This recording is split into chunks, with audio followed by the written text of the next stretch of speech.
같이 한번 저를 따라하겠습니다. 베들레헴으로 향하는 나오미의 기도.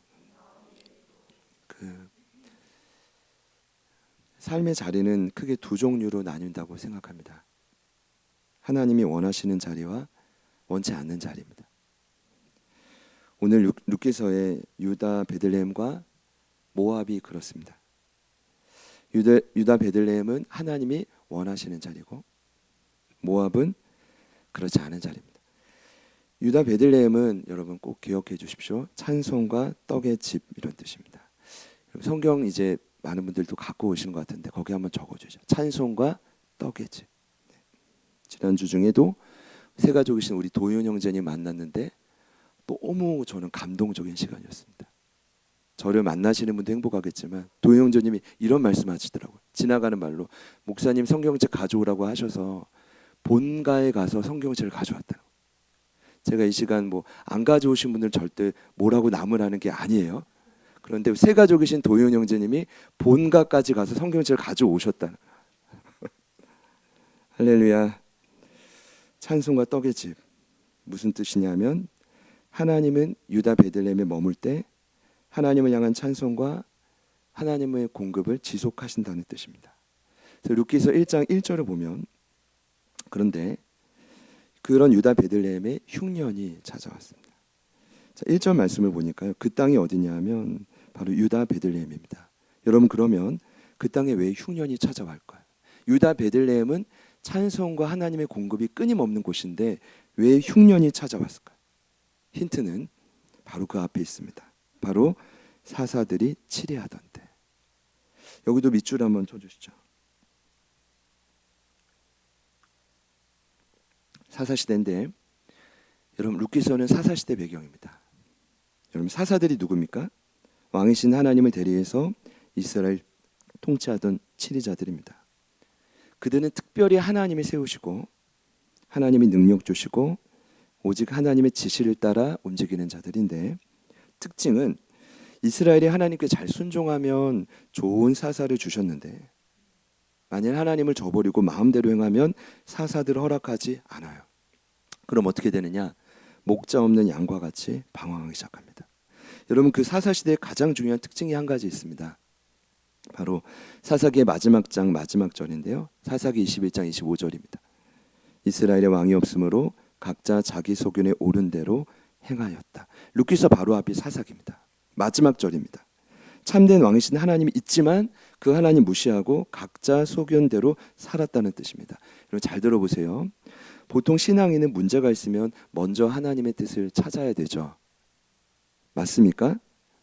그래야 됨에도 불구하고 그 뜻대로 결정하고 따라야 됨에도 불구하고 그렇게 따라가는 사람이 없는 것입니다. 겉으로는 이 시대는 하나님의 자녀라고 말했지만 사람마다 신앙인마다 마음대로 생각하고 마음대로 결정하고 결국 마음대로 행동합니다. 예를 든다면 사사시대 때 미가라는 한 사람이 어머니와 같이 살았단 말이에요.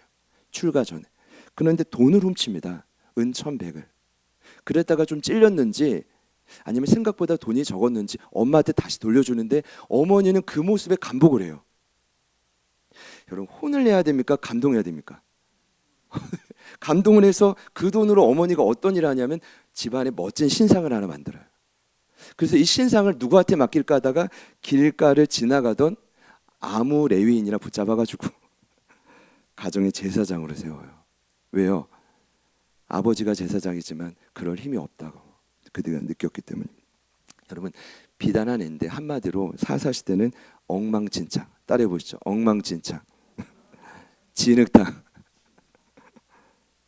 그때 하나님이 주신 여러 경고 중 하나가 흉년입니다.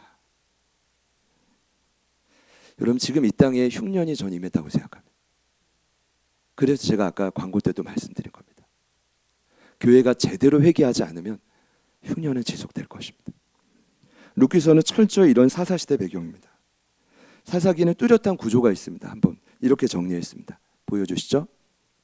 죄, 고난, 간구, 구원. 자, 이스라엘이 또 죄를 지으면 하나님이 고난을 주고 또 이스라엘이 정신을 차리고 간구하면 하나님은 사사를 통해 또 위기에서 건져주는 구원을. 이것이 놀랍게도 몇 차례 반복되냐면 정확하게 7차례 반복됩니다. 7은 완전수죠. 어떤 의미입니까? 인간의 죄악은 실로 끈질기고 완벽하다. 그러나 반면에 구원하시는 하나님의 손길도 완벽하다. 누가 더 강할까요? 이스라엘 백성은 정말 간사합니다. 사방에 침공을 당해 양식과 가축을 빼앗기면 하나님께 부르짖고, 그러다가 조금만 안락하면 즉시 하나님을 떠납니다. 흉년도 동일합니다. 이렇게 보면 하나님을 저버린 결과입니다. 신명기 28장 12절 말씀 보여주시죠. 모세의 유언인데요.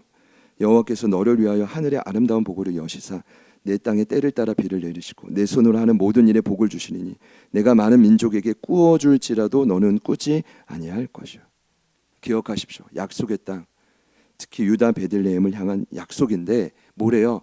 그곳에서 하나님이 원하시는 뜻대로 살기만 하면, 자리를 지키면 하늘의 복을 여시고 때를 따라 비를 주시고 복을 주셔서 꾸지 않고 꾸어주게 한다.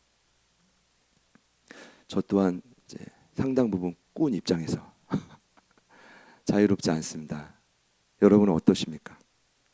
제가 이 말씀 드린 이유는 뭐냐 하면, 오늘 말씀을 들으시면서 오해하지 않으셨으면 좋겠습니다. 모두가 이 흉년에 처했을 수 있지만 부탁은 오늘을 기회를 삼아서 그 흉년에서 탈출하시기를 축복합니다. 원인이 있고 결과가 있고 해결책이 있는 것입니다. 여러분, 이 말씀을 진리라고 믿는다면 그대로 믿으십시오. 안 믿기시면 골방에 가셔서 기도하셔야 되실 거죠. 믿으시기를 축복합니다.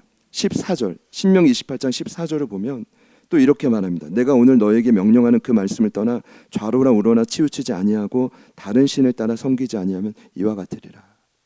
여러분, 인생에 흉년이 찾아왔다는 것은 곧 말씀을 떠나 다른 신을 섬기기 시작했다는 사인이고, 하나님이 직접 안타깝지만 하늘 문을 닫았다는 뜻입니다. 그러면 꾸어주는 자가 아니라 평생 꾸는 자로 사는 것입니다. 여러분, 어떻게 살고 싶습니까? 평생 꾸어주는 자가 되고 싶습니까? 흘려보내는 자가 되고 싶습니까? 아니면 평생 동안 눈치 보며 꾸는 자가 되고 싶습니까? 그렇죠? 오늘 잘 결정하시기를 축복합니다. 물론 오늘 예배하시는 분들 중에 물론 흉년을 천재지변으로 볼 수도 있습니다. 오늘 그렇게 생각하는 분도 충분히 있을 수 있습니다. 그러나 사사시대를 안다면, 그러나 하나님을 끊임없이 저버린 이스라엘을 본다면, 그리고 그때마다 하나님이 진노하셨던 말씀에 비추어 본다면 오늘 이 흉년은 천재지변이 아니라 분명한 하나님의 진노의 결과입니다. 중요한 건 여기까지 하나를 끊고요. 잘 들어보세요. 중요한 건 이때부터입니다. 흉년이 올 때 일어난 반응. 오늘 1장 1절을 보니까 엘리멜렉이라는 한 사람이 흉년이 찾아올 때 베들레헴을 떠나서요. 1절 말씀 있죠? 어디로 가냐 하면 모압으로 갑니다. 체크하실 수 있으면 체크해 주세요. 거기 1장 1절에 모압 지방에 가서 거류했다고 합니다. 거류라는 뜻은 뭐냐면 잠시 피신 간 겁니다. 잠깐만 머물러 가려고. 그러니까요, 잠깐 피하러 갔던 그곳에 같이 갔던 가족들의 이름을 소개하는데, 2절에 보십시오. 성경은요, 여러분, 필요 없는 이름은 그냥 아무개 하고 넘어갑니다. 아무개도 하지 않아요. 근데 이름을 이렇게 다 기록했다는 것은 분명한 이유가 있다는 것인데, 남편은 엘리멜렉, 아내의 이름은 오늘 주인공인 나오미, 두 아들의 이름은 좀 어려운데요, 말론과 기럨. 한 가족 구성 4명이죠. 남편, 아내, 두 아들. 이해되시죠? 자, 그런데 안타깝게도 잠시 거주하러 갔지만 3절 이하를 보니까 아내인 나오미만 남겨두고 남편과 두 아들 모두 목숨을 잃어버려요. 무섭죠? 무섭지만 인간의 한순간의 잘못된 선택이 가족의 운명을 바꾼 것입니다. 실은 여러분, 모압은 어떤 순간에서도 이스라엘 백성이 가서는 안 될 땅입니다. 여러분, 삶을 살다 보면 아무리 힘들어도 넘지 말아야 될 선이란 게 있습니다. 그 선을 넘은 겁니다. 그래서 제가 모압이 어디인지 설명드릴 텐데, 모압이 어디냐 하면 요단강 직전에 있던 땅입니다. 그러니까 모압을 지나 요단강 건너면 이스라엘 백성들이 그토록, 여호수아가 그토록 오매불망하던 가나안 땅에 들어가는 것입니다. 근데 마지막으로 통과해야 될 땅이 어디냐? 모압, 그 다음 요단강, 가나안. 그런데 왜 가지 말아야 될까요? 설명 잘 드릴게요. 설명을 드리겠지만 잘 이해해 주세요. 제가 잘 드릴게요 하면 제 말만 잘 모르는 것 같지만 여러분 잘 들어주세요. 네. 첫 번째, 모압은 유독히 이스라엘이 가나안 땅에 들어가는 걸 싫어했습니다. 그래서 막 주술과 우상 숭배가 가득했던 땅인데 이 영적인 땅이다 보니까 하나님이 영적으로 느껴지니까 어떤 짓을 저지르냐면 발락 왕이 발람 선지자를 매수해가지고 이스라엘 저주하게 합니다. 근데 실패. 저주하면 축복으로 바뀌어져요. 할렐루야. 하나님의 군대를 막으면 안 되거든요. 그래서 이 발람 선지자가 받은 돈이 있어가지고 그냥 돌아갈 수가 없어가지고 갈 때 힌트를 하나 줘요. 두 번째 이유인데 이렇게는 안 되고 미인계를 써라. 모압 여인들이 아름다우니 모압 여인들을 길목에 준비해서 이스라엘 남성들을 유혹해라. 거기에 다 넘어갑니다. 우상에게 절하고. 그때 그 이스라엘에게 심판이 있죠. 여러분 민수기 25장을 보면 연병을 허락해서 24,000명이 죽어요. 그 두 번째 이유입니다. 세 번째, 사사시대로 넘어오면 많은 침공을 받았지만 모압에게 18년간 지독하게 고생합니다. 통치를 받으면서. 그때 조공을 바친 나라가 모압입니다. 그리고 모압은 절대 가지 말아야 될 마지막 이유를 꼽자면 그 땅은 인신제사를 바칩니다. 하나님을 가장 싫어하는, 하나님을 가장 불쾌하는 그 제사가 바로 뭐냐 하면 인신제사입니다. 민수기 21장 29절입니다. 모압아 내가 화를 당하였도다. 그모스의 백성아 내가 멸망하였도다. 그러니까 모압을 그모스의 백성이라고 합니다. 하나님이 저주하는 백성입니다. 그래서 여러분 이스라엘이 모압에 가서는 안 됩니다. 이렇게 금기시된 나라로 간 것은 제가 생각을 할 때는 엘리멜렉이 그 가정이 당장 눈에 보기에 좋은 것을 선택한 것입니다. 여러분께 중요한 질문 한 가지 드려볼게요. 과연 엘리멜렉이 이곳에 갈 때 하나님께 기도했을까요? 안 했을까요? 고민해 보십시오. 한 가정이 가장인데요. 그리고 이름이 뭐예요? 엘리멜렉. 부모님이 기가 막히게 이름을 줬습니다. 뜻은 뭐냐 하면 나의 하나님이 왕이시다. 따라해 보시죠. 나의 하나님이 왕이시다. 그럼 이름의 뜻처럼 기도했을까요? 안 했을까요? 했을까요? 네, 감사합니다. 이에 동조했던 나오미는요. 왜 남편을 말리지 못했을까요? 이 결과를 예상하지 못했겠지만 나오미의 뜻은 하나님이 나의 기쁨이시다. 그녀는 기도를 했을까요? 아니 생명을 건 기도를 바짝 했을까요? 저는 아니라고 생각합니다. 만약 그랬다면 나오미라도 두 아들 데리고 그 자리를 지켜야 돼요. 절대로 하나님이 금기시한 그 땅을 가서는 안 됩니다. 더 충격적인 건 말론과 기련이 하나님이 원치 않는 이방 여인과 결혼을 했는데 그걸 둘째치고 이름의 뜻이 충격적입니다. 말론과 기련의 뜻은 질병과 진멸입니다. 제가 화가 나더라고요. 어떻게 엘리멜렉과 나오미가 본인들의 이름은 부모로부터 이렇게 아름다운 이름을 받고 나의 하나님 왕이시다, 하나님 나의 기쁨이시다, 자식들의 이름은 질병과 진멸로 지을 수 있다는 이게 말이 됩니까 여러분? 보편적으로 자식이 더 소중하지 않아요? 근데 제가 볼 때는 오늘 두 사람은 자식이 소중한 게 아니라 본인 느낌이 더 소중한 거예요. 그들은 이름만 신앙인입니다. 허물만 신앙인입니다. 적용하자면 교회를 다녀도 출석하지만 전혀 하나님과 상관없는 인생을 사는 자들입니다. 그러니 그토록 소중한 자녀들의 이름을 그냥 멋대로 짓는 것입니다. 어쩌면 그 당시에 유행했던 이름인지도 모르겠습니다. 말론과 기론이. 결과는 뭡니까? 1장 5절을 보면 말론과 기론 두 사람이 다 죽고 그 여인은 두 아들과 남편의 뒤에 남았다. 여러분 이 정도면요 삶을 포기할 만합니다. 잘 들어보십시오. 남편과 두 아들이 하루아침에 죽지 않았을 거라고 생각합니다. 아마 남편 죽고 두 아들이 시간차를 두고 죽었을 텐데 한 명씩 죽을 때마다 충격을 받았고 결국 이 여인은 하나님을 원망했을 것입니다. 근데 여러분 지금부터가 중요합니다. 원망만 한다면 더 이상 회복이 없습니다. 불평만 한다면 더 이상 회복이 없습니다. 근데 제가 너무 감사한 건 나오미는 이래봬도 하나님의 자녀였다는 것입니다. 여러분 그것을 아셔야 됩니다. 룻기서를 제대로 해석하려면 두 사람은 그래도 이름을 봤을 때 어릴 적부터 하나님의 자녀가 된 백성이었다는 것입니다. 하나님의 자녀의 특징이 있습니다. 그것은 뭐냐 하면 아무리 밑바닥에도 아무리 그의 삶이 어렵다고 할지라도 하나님의 백성들은 무엇을 할 수 있냐 하면 생명을 건 기도를 할 수 있다는 것입니다. 이것이 자녀들의 특권입니다. 여러분, 아무리 힘이 들어도 아직 여러분들에게는 무기가 남아있잖아요. 아무리 흉년이 지속돼도 아직 하지 않은 게 있잖아요. 그게 바로 무엇입니까? 생명을 건 기도입니다. 기도 응답의 축복. 여러분, 그 특권을 붙드시기를 축복합니다. 그럼 기도의 장면이 어디냐? 오늘 6절 말씀 보시죠. 다 같이 한번 읽겠습니다. 시작. 그 여인이 모압 지방에서 여호와께서 자기 백성을 돌보시사 그들에게 양식을 주셨다함을 듣고 이에 두 며느리와 함께 일어나 모압 지방에서 돌아오려 하여 여호와의 돌보심을 듣고 어떻게 했대요? 함께 일어나 돌아오기를 결단했다. 여러분, 제 눈에는 오늘의 6절 말씀이 기도로 보였습니다. 제가 실은 매주마다 구약의 창세기부터 계속 토바보고 있습니다. 생명을 건 기도의 용사들이 어디에 있을까? 근데 이번 주에는 제 마음과 눈을 멈추게 한 곳이 바로 이 나오미였습니다.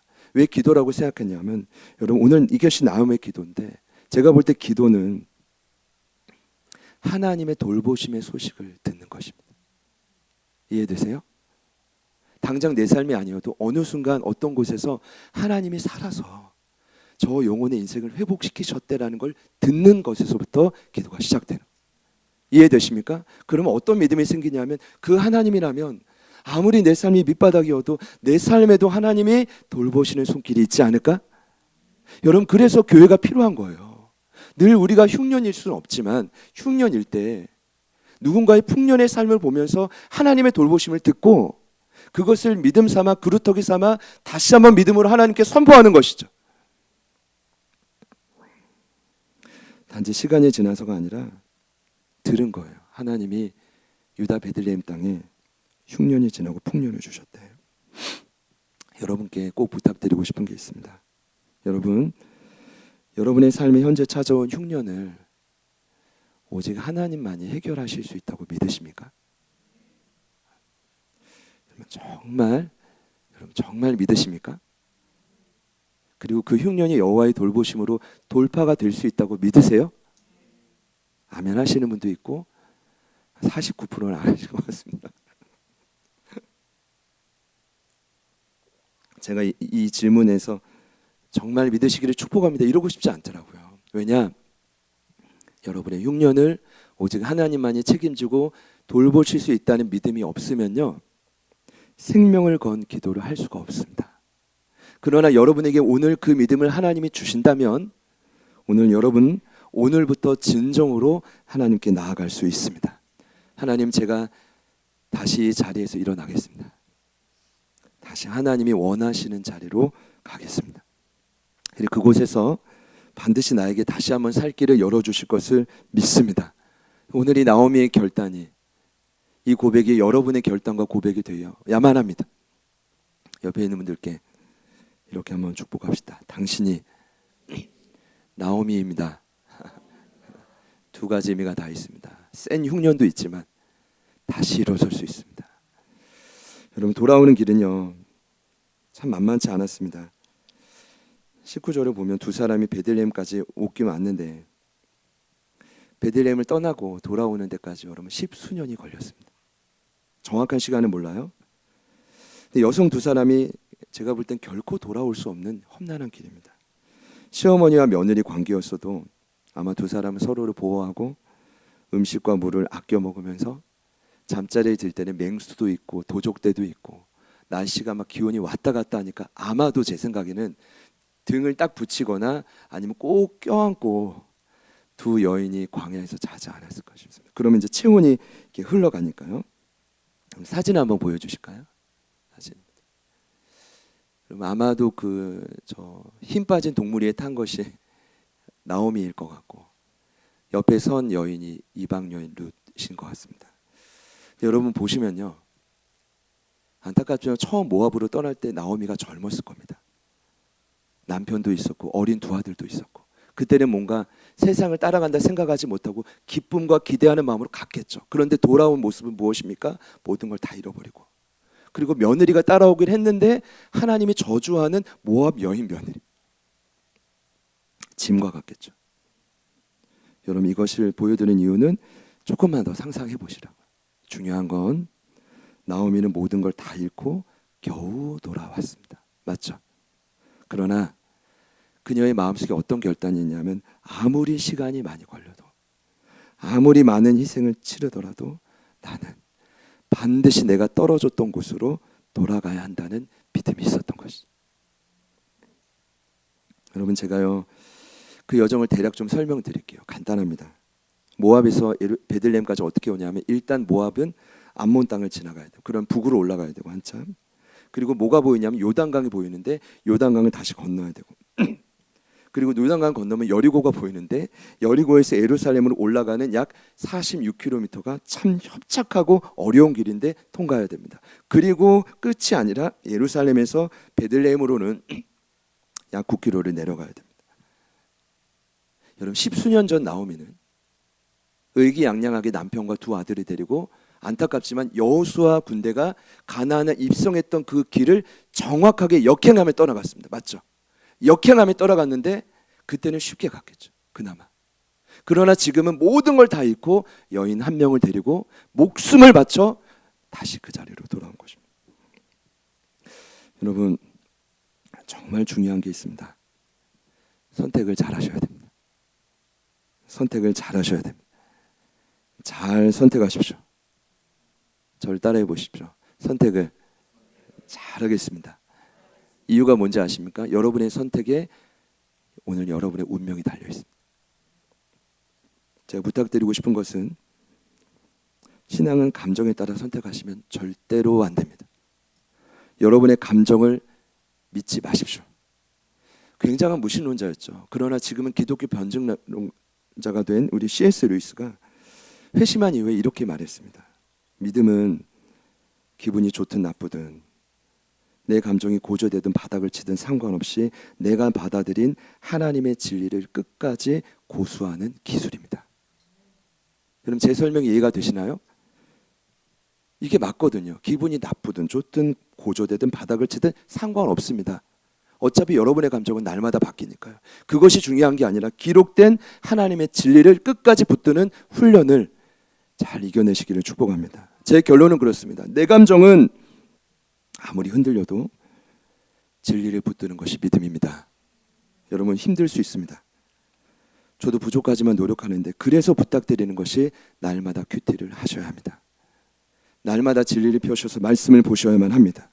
물론 하나님이 여러분의 감정을 통해 역사하실 수 있지만 내 감정은 언제나 바뀔 수 있음을 인정하십시오. 여러분 여러분의 믿음이 회복되는 이렇게 움직임이 느껴지십니까? 하나님의 허락하신 자리를 끝까지 지켜내시기를 축복합니다. 그 길을 연약한 두 여인이 목숨 걸고 감정이 아니라 진리를 따라 돌아온 것입니다. 그리고 나서 나오미가 오늘 20절에 고백합니다. 나를 나오미라 부르지 말고 20절입니다. 나를 마라라 부르라. 젖는 자가 나를 심히 괴롭게 했다. 21절이요. 내가 풍족하게 나갔지만 여호와께서 내게 비어 돌아오게 했다. 여호와께서 나를 징벌하셨다. 젖는 자가 나를 괴롭게 했다. 여러분 오늘 이 나오미의 고백이 잘 들어보세요. 여러분 어떻게 들리십니까? 이 20절과 21절의 기도의 고백이 하나님을 원망하는 것처럼 느껴지세요? 아니면 하나님께 철저하게 회개하는 고백처럼 들려지십니까? 원망인가요? 회개입니까? 저에겐 참 신기하죠. 문자 그대로 보면 하나님을 향한 원망인데 하나님 때문에 내가 이렇게 괴롭고 이렇게 내가 풍족하게 나갔지만 다 잃어버렸다고 원망하는 것 같지만 자세히 여러분 묵상해 보십시오. 이번 한 주가 기회가 된다면 쇼츠도 들으시고 설교도 다시 들으시고 다시 묵상하면 이건 원망이 아니라 철저한 회개의 기도. 뭐라고요? 철저한 회개의 기도. 왜 회개의 기도일까요? 그가 유다 베들레헴을 떠날 때는 하나님과 전혀 상관없는 선택을 했습니다. 그러나 오늘은 전능자이신 하나님의 의한 선택을 한 것입니다. 그분이 나를 징벌했고 그분이 나를 괴롭게 했고 그분 때문에 내가 돌아왔다는 고백은 결국 그분이 나를 다시 살릴 수 있는 유일한 구주라는 것이죠.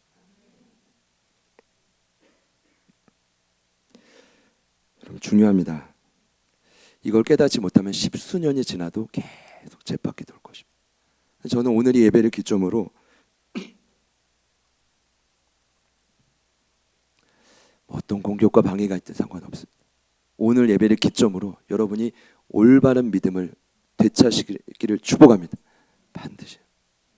감정에 더 이상 속아서는 안 됩니다. 십수년이 지난 지금 그녀는 모든 문제의 원인을 감사하게도 정확히 파악했습니다. 하나님과 상관없는 선택은 죽음의 길이지만, 그러나 하나님이 광야하시는 선택은 생명의 길입니다. 아무리 흉년이 찾아와도 여러분 기억하십시오. 하나님이 원하시는 자리, 하나님이 원하시는 삶의 방식을 끝까지 고수한다면 여러분은 반드시 살아요. 반드시 살아요. 아무리 감정이 좋든 나쁘든 고조되든 땅바닥을 치든 상관없이 하나님이 원하시는 자리에 있으면 살아요. 그 방식을 지키면 살아갈 수 있어요. 살 수 있어요. 그런데 반대로 하나님의 자리, 하나님의 방식을 떠나는 즉시 그때부터는 삶의 소망이 사라집니다. 여러분 마음으로 한번 질문해 보세요. 나는 지금 내 삶을 하나님으로 말미암아 기대하고 있는가? 여러분은 어떻습니까? 말씀을 맺겠습니다.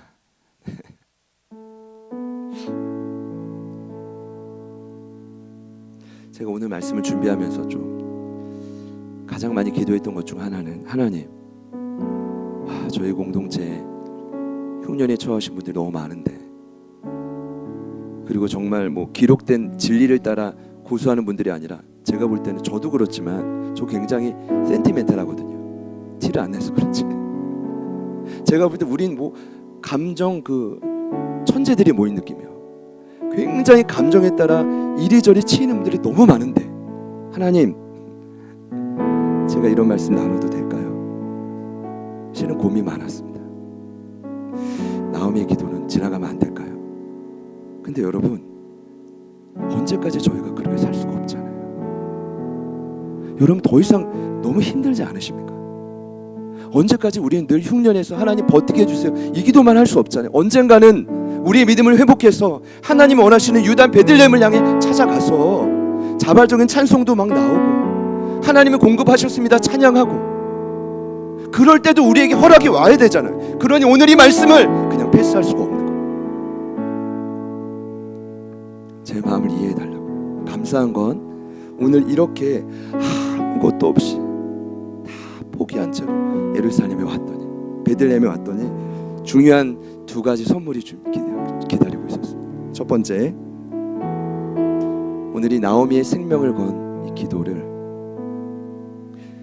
생명을 걸었다는 것은 이제 제가 회개의 기도라고 했는데, 여러분 철저한 회개는 바른 소리 잘하는 거 아니에요.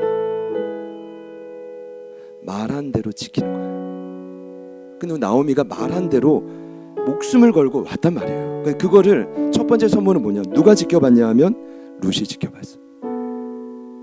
아무런 신앙의 연고도 없는 이방 여인, 모압은 하나님이 저주한 땅에 한 여인이 그걸 다 지켜봤어. 충격적인 사실은 얼마 후에, 나중에 한번 성경을 보세요. 그 여인 룻이 베들레헴 땅의 가장 유력한 자인 보아스와 결혼을 해. 그리고 아들을 낳고 또 아들을 낳고 아들을 낳고, 그 아들이 누구냐? 다윗의 아버지. 그러니까 룻이, 모압 여인이 누가 되냐면 다윗의 증조 할머니가 되고 예수님의 조상이 된다는 거예요. 있을 수 없는 일이 그 여인을 통해 일어났습니다. 누구 때문에요? 나오미의 생명을 건 기도는 반드시 주변의 가족들이 봅니다. 다음 세대요? 최고의 교육이 뭘까요? 우리가 생명을 다해 기도하는 모습을 보여주십시오. 자식들은 따라하게 돼 있어. 그것이 우리가 살 길입니다. 예배 초소 확장보다 더 중요한 건 감정에 따라 고조되고 쳐봐가지고 흔들리는 모습이 아니라 오직 끝까지 진리를 고수하는 이 기도의 본을 부모로서 보여주는 것이죠. 청년 세대로서 보여주는 것이죠. 그거죠.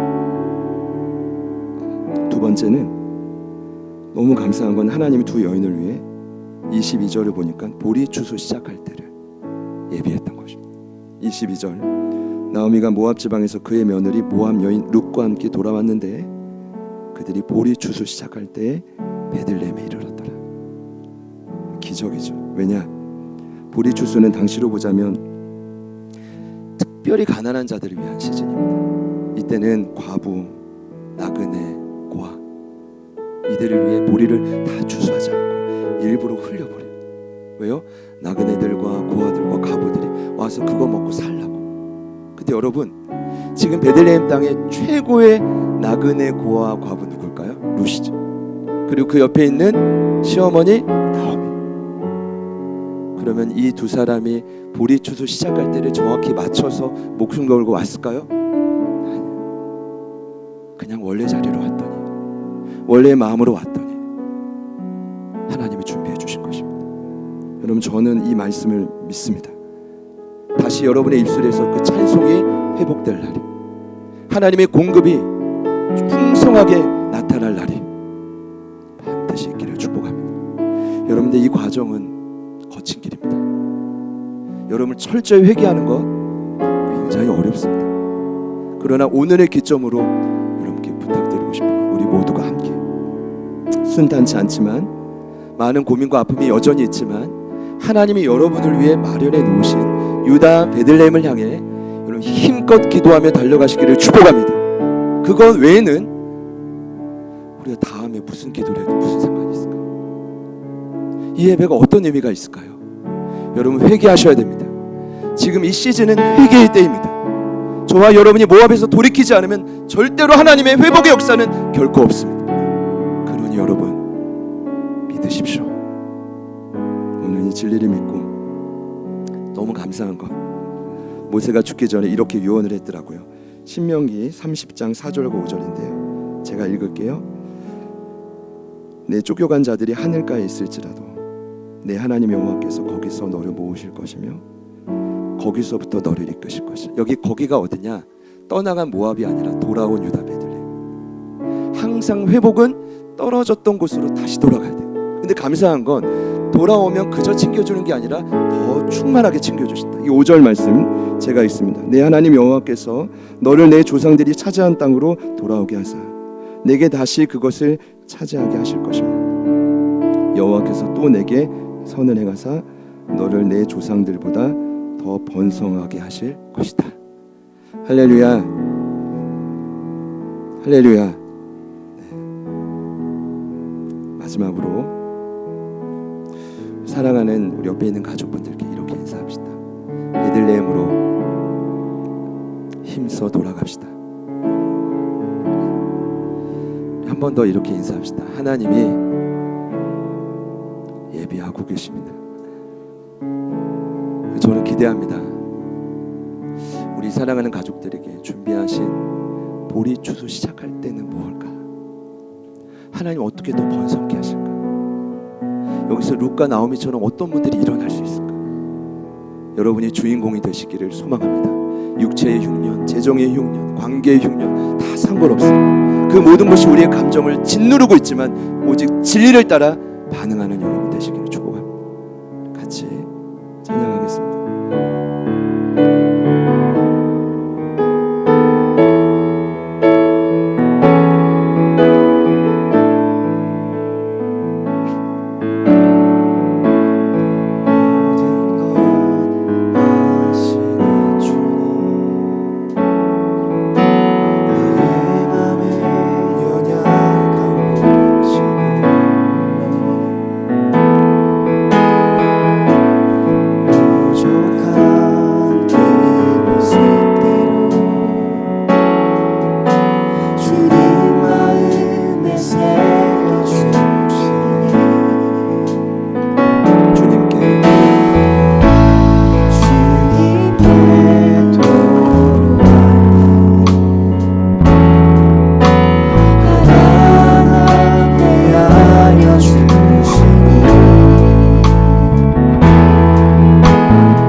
다시 하나님 우리 입술에서 하나님을 향한 자발적인 찬송과 찬양이 울려 퍼지시기를 너무 원하십니다. 우리 힘으로 나올 수 없지만 오늘 이 말씀이 진리이기에 흉년에서 나오길 원하시는 분들, 베들레헴으로 다시 한번 향하길 원하시는 분들이 있다면 우리 조용히 두 손을 가슴에 모아보시겠습니다. 이 시간 함께 기도할 때 모으신 분도 모으지 못하신 분도 상관없이 하나님, 우리 모두를 베들레헴으로 향하는 생명을 건 기도의 주인공이 되게 하여 주시옵소서.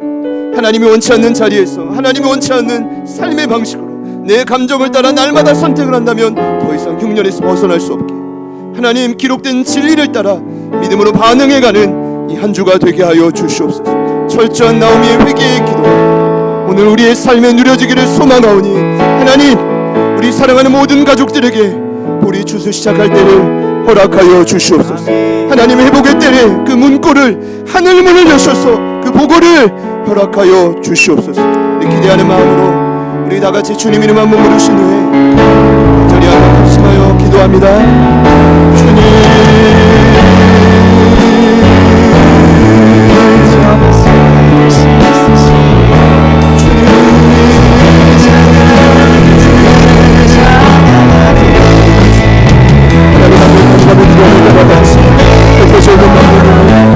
보고 실망의 모든 일을 하나님 너희와 함께 말씀을 붙들고 나가는 모든 시 우리 그 손을 가슴에 놓고 하나님 내 삶의 모든 흉년을 못되기를 소망하며 하나님의 치유의 능력을 소망하며 하나님을 따라가는 모든 일들 하나님 모아주시옵소서. 하나님 모아주시옵소서. 아버지 하나님 모아주시옵소서. 아버지 하나님 모아주시옵소서.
끌어갈 수 없다고 판단했기에 하나님, 우리 공동체를 너무 사랑하시고 진정 그 흉년을 끊어내시기를 원하시기에 오늘 이 말씀을 허락하신 줄 믿습니다. 더 이상 하나님께 뜻을 묻지 않고 내 마음, 내 생각, 내 감정대로 선택하는 무모한 행동들을 하지 않도록 성령 하나님, 우리에게 다시 한번 은혜를 부어 주시옵소서. 감정이 아닌 진리를 붙들 수 있는 믿음을 허락하여 주시옵소서. 더 나아가 우리에게 찾아온 모든 흉년이 어떠한 모양이든 반드시 하나님의 도우심으로 끊어질 줄 믿습니다. 끊어질 줄 믿습니다. 흉년 가운데 괴로워하는 모든 이들을 향해 예수 이름으로 선포하오니 관계의 흉년, 재정의 흉년, 우리의 삶에 할 수 없는 수많은 아픔과 고통들이 예수 이름의 능력으로 모든 흉년들을 묶고 떠나게 할지어다. 떠나게 할지어다. 주님 역사하소서. 오늘을 기점으로 반드시 회복의 역사가 각 가정과 개인마다 일어나게 하여 주시옵소서. 주님 앞에 반드시 이곳에서 베들레헴을 향하는 나오미와 같은 기도 용사들이 일어나게 될 줄 믿습니다. 거친 길이고 힘든 길이고 자신이 부인하고 십자가를 져야 되는 길이지만 다시 한번 떨어진 곳을 향해 정확히 나아갈 때 그곳에서 하나님이 채우시고 더욱 번성케 하시는 것을 경험케 하여 주옵소서. 이제는 우리 구주 예수 그리스도의 은혜와 하나님 아버지의 변함없는 신실하신 사랑하심과 성령님의 내주 충만 교통 위로하심의 놀라운 역사가 하나님 오늘 주신 진리를 따라 베들레헴을 향하여 나아가겠습니다. 다시 일어나 생명을 건 기도를 믿고 시작하겠습니다. 결단하며 나아가는 이부 예배에 참여하신 모든 예배자들 머리 위에 그리고 흩어져 있는 많은 환우들과 여러 교우들 위해 사랑하는 아윤이부터 강순례 권사님까지 한 산호도 빠짐없이 하나님의 일꾼 되어 주님의 위대한 사명 감당하게 될 제자들 교회 온 성도들 위해 지금부터 영원토록 함께 하시기를 간절히 축원하옵나이다.